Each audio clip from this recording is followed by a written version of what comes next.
स्वागत है हमारे यूट्यूब चैनल आर के हेल्पिंग फॉर अवर 911 में। तो अभी हम आप लोगों को बताएंगे कि बिहार स्कूल एग्जामिनेशन बोर्ड के द्वारा जो डीएलएड इंट्रांस का जो फॉर्म अप्लाई हो रहा है, इससे रिगार्डिंग हम लोग आपको जानकारी दे रहे हैं। तो सबसे पहले बात करेंगे कि इसका जो है जनवरी में होने वाली थी ऑनलाइन, जो इंटर के एग्ज़ाम की वजह से और बहुत सारे जगह पे एग्ज़ाम हो रहा था, इसके वजह से इसको जो है कि इस बार जो है कि 2 फरवरी से लेकर स्टार्टिंग कर दिया गया है, जो इसका लास्ट डेट 15 फरवरी तक है। इसमें बात बता दिया जाएगा कि जो भी एडमिट कार्ड वगैरह है फरवरी में अवेलेबल हो जाएगा। एग्ज़ाम डेट जो है कि मार्च में है। अभी हम लोग यहाँ नोटिस पे देखेंगे, हम लोग इनके द्वारा नोटिस जो निकाला गया है इस पे हम लोग देखते हैं कि क्या किस बेसिस पे बताया गया है। देख सकते हैं यहाँ प्रारंभिक शिक्षा में डिप्लोमा डीएलएड पाठ्यक्रम 24 से 26 सेशन के लिए नामांकन डीएलएड संयुक्त परीक्षा के आयोजन के संबंध में सूचना। अब हम लोग यहाँ पॉइंट पे आएंगे तो पॉइंट नंबर 1 में प्रारंभिक शिक्षा डिप्लोमा यानी कि जिसको डीएलएड अध्यापक शिक्षा को 2 वर्ष के लिए व्यावसायिक कार्यक्रम है। इसका उद्देश्य शिक्षा की प्रारंभिक व्यवस्था को कक्षा 1 से लेकर 8 तक के लिए अध्यापकों के लिए तैयार किया जा सकता है। दूसरे में देख सकते हैं अब डीएलएड कार्यक्रम में 2 शैक्षणिक वर्षों के लिए होता है। इसमें विद्यार्थी अगर प्रवेश करेंगे तो ये 2 साल तक के लिए, अधिकतम से 3 साल तक के लिए इसको अनुमति दी जा सकती है। अभी हम लोग यहाँ नीचे आएंगे तो इस प्रशिक्षण के लिए यानी कि इंट्रांस के लिए यानी कि डीएलएड करने के लिए आपको क्वालिफिकेशन क्या चाहिए। तो सबसे पहले पॉइंट पे आते हैं कि 1 नंबर में आपको 10+2 अथवा उसके सक्षम परीक्षा में कम से कम 50% अंकों के साथ डीएलएड में प्रवेश कर सकते हैं। यानी कि आपने इंटर किया हो, ग्रेजुएशन किया हो या फिर मैट्रिक किया हो, इंटर पे ही होता है इसका, तो इंटर में कम से कम 50% अंक आना चाहिए। दूसरे नंबर पे नामांकन हेतु सभी आरक्षित कोटि निरस्त उम्मीदवारों को हरता में 5%। यदि आप आरक्षित में आते हैं, आरक्षण में आते हैं तो आपको 50% अंक में 5% की छूट दी जाएगी। तीसरे नंबर पर 50% अंकों के साथ मौलवी की परीक्षा पास करने पे उर्दू अभ्यर्थी डीएलएड पाठ्यक्रम में नामांकन के लिए पात्र हो गए। यदि आप मौलवी की परीक्षा में पास करने के बाद उर्दू अभ्यर्थी को डीएलएड में पास कर सकते हैं। चौथे में डीएलएड पाठ्यक्रम के नामांकन हेतु आयोजित होने वाले परीक्षा में सम्मिलित होने के लिए वैसे अभ्यर्थी आवेदन जमा कर सकते हैं जो वर्ष 2024 की उच्च माध्यमिक 10+2 अथवा उसके समक्ष परीक्षा 2024 में सम्मिलित होंगे।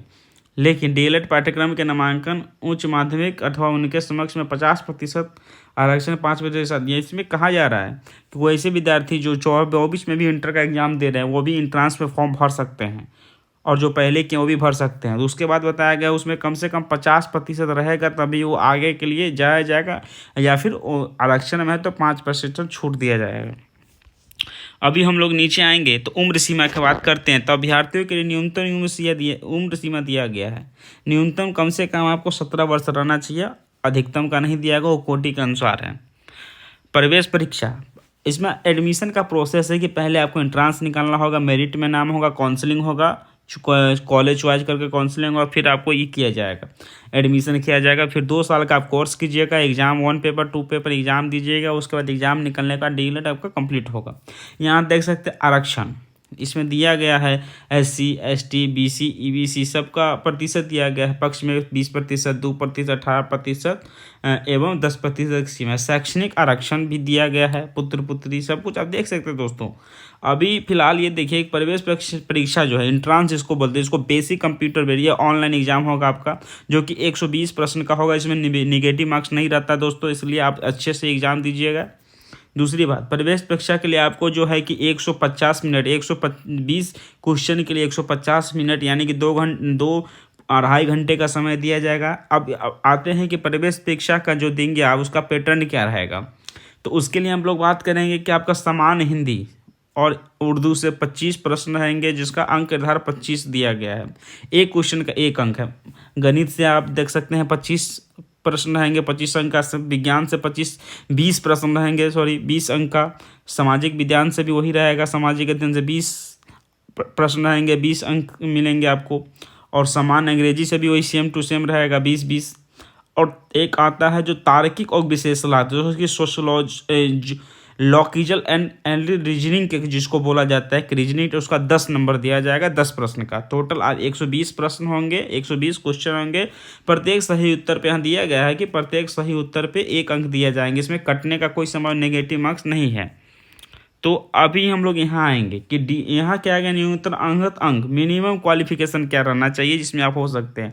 तो डीएलएड संयुक्त परीक्षा में उतरने के लिए अर्हता अंक के लिए आरक्षण उम्मीदवारों को 35% लाना होगा, और आरक्षण इनका होगा 30% कम से कम लाना होगा, तभी वो आगे के लिए फॉर्म अप्लाई कर सकते हैं, जो कोई कॉलेज चूज काउंसलिंग होगा, एडमिशन होगा। इसमें आप सबसे पहली बात है कि परीक्षा शुल्क में देख सकते हैं जो सामान्य कोटि है, ईबीसी है, ओबीसी है, जनरल है, इस सब को जो है कि 960 रुपये लगेगा। जो SC ST है दिव्यांग उनको 760 रुपये लगेगा। आवेदन करने की तिथि हम आपको पहले भी बताएं, अभी भी बता देते हैं, 2 तारीख से स्टार्ट है 15 तारीख तक। 15 तारीख तक आप 12 बजे तक कर सकते हैं, उससे पहले आप नहीं कर सकते, उसके बाद आप नहीं कर सकते हैं। नॉमिनाइज कर सकते हैं आप लोग, इसका एग्ज़ाम होगा, एडमिट कार्ड जारी होगा। तो इसी प्रकार दोस्तों फॉर्म आप लोग भरिए। अब देख सकते हैं बहुत चौथे पहले चरण में बहुत बहाली आई है, दूसरे चरण में बहाली आई है, बहुत सारे बहाली। इसमें देखिए अब आते हैं डॉक्यूमेंट अपलोड करने के लिए। तो डॉक्यूमेंट फ़ोटो अपलोड करने के लिए आपको 20 KB कम से कम 20 KB से 100 KB रहना चाहिए। उसका सेंटीमीटर लंबाई चौड़ाई का 4.5 और 3.5 होना चाहिए। है स्कैन रहना चाहिए 10 KB से 50 KB में। रंगीन फोटो रहना चाहिए जिसमें देख सकते हैं यहाँ लिखा हुआ सफ़ेद हल्का रंग का होना चाहिए, कैमरे के सामने खींचा हुआ होना चाहिए। अभ्यर्थी के चेहरे पे लाल कोई स्पष्ट नहीं होना चाहिए, न कोई फ़ोटो खिंचवाने। इसमें जो भी आप फ़ोटो अपलोड करेंगे दोस्तों फॉर्म के लिए, उसमें आप न टोपी, चश्मा, काला कपड़ा, ऐसा कुछ नहीं रहना चाहिए। फ़ोटो में अगर लाल कलर आंख में आ रहा है तो उसको आप एडिट करवा लेंगे। अब सबसे बड़ी बात है दोस्तों कि प्रमाण पत्र क्या क्या अपलोड करना होगा, इससे संबंधित आपको है। तो आप मैट्रिक का प्रमाण पत्र अपलोड करेंगे, जन्म तिथि के लिए इंटर का प्रमाण पत्र, अंक पत्र अपलोड करेंगे जिसको मार्कशीट बोलते हैं, सर्टिफिकेट। उसके बाद आप जाति है, अनुसूचित जनजाति से है, जाति से है, तो उसके लिए आप जो है कि जाति प्रमाण पत्र अपलोड करेंगे। अत्यंत पिछड़ा वर्ष से है तो आप क्रीमी लेयर होता है कि नॉन क्रीमी लेयर होता है। क्रीमी लेयर होता है, नॉन क्रीमी लेयर उसका 8 लाख से कम आय रहता है उसको नॉन क्रीमी लेयर उसका बनता है। जिसका 8 लाख से ज़्यादा आय रहता है उसको क्रीमी लेयर। तो आप लोग जो होगा वो बना लीजिएगा। उसके बाद जो जनरल वर्ग से आएंगे, जनरल से होंगे, उसके लिए EWS होता है, आर्थिक रूप से कमजोर वर्ग के लिए EWS बनता है, उसको बनवा। दिव्यांग कोई व्यक्ति है तो दिव्यांग का प्रमाण पत्र लगाएंगे। बिहार में अगर कोई कर्मचारी वगैरह है, फिर कोई पुत्र पुत्री का दावा करे स्वतंत्रता सेनानी तो उसका डॉक्यूमेंट आप लगा देंगे। यूजर ID पासवर्ड भविष्य आप कभी भी खोएंगे नहीं, भविष्य के लिए रखेंगे। डमी ID, अब सबसे पहली बात है कि अप्लाई होने को आपको डमी एडमिट कार्ड आएगा, इसमें आप चेक कर सकते हैं, सुधार कर सकते हैं। उसके बाद आप जब ओके करेंगे तब आपका एडमिट कार्ड को जारी कर दिया जाएगा। तो इसी प्रकार दोस्तों देख सकते हैं आप लोग, बहुत ही अच्छा अपॉर्चुनिटी है, बहुत सारा बहाली आ रही है अभी। आप इसके रिगार्डिंग आप फॉर्म भरिए। फॉर्म भर कर आप इतना देख लीजिए दोस्तों कि एग्ज़ाम दीजिएगा, एंट्रांस निकालिएगा। एंट्रांस निकालने के बाद आपका जो है कि मेरिट आएगा, काउंसलिंग कॉलेज चूज होगा, काउंसलिंग होगा। उसमें आप कम से कम 2 वर्ष के लिए आपको पढ़ना होगा।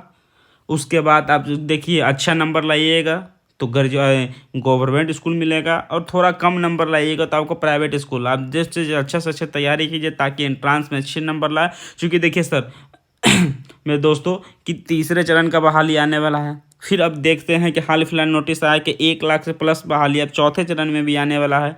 तो इसलिए अच्छे से तैयारी करिए आप लोग, ताकि आगे जाके पछताना ना पड़े, सोचना ना पड़े। क्योंकि 2 वर्षों का है, 1 वर्ष बीत जाए फिर आगे आपको सोचना पड़ता है। इसलिए अच्छे से तैयारी कीजिए।